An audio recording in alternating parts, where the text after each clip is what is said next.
आप सुन रहे हैं कपड़िया से SKR म्यूजिक की प्रस्तुति।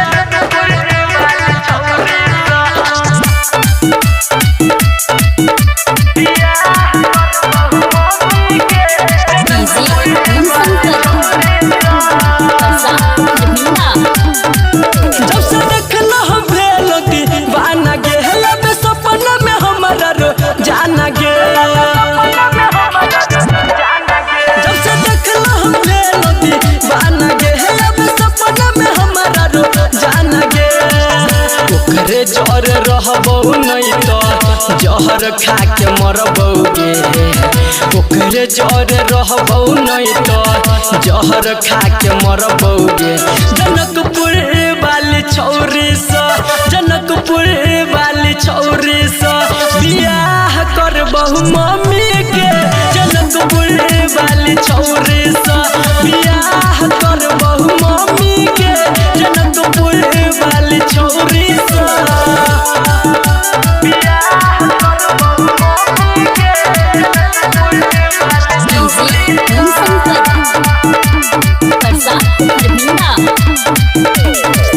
पहिले नजर में हमरा मन के गेल भाभी।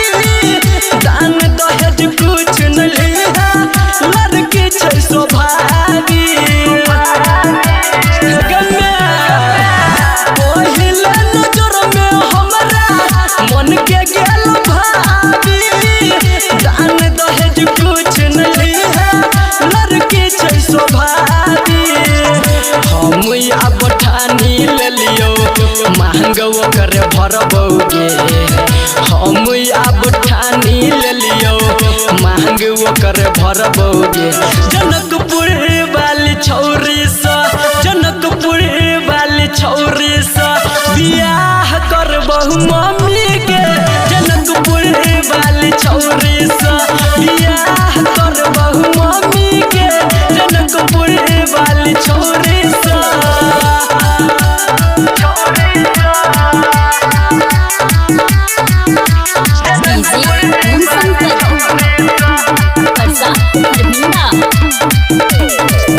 तिरछी नजर से हमरा दिल के केल को घायल।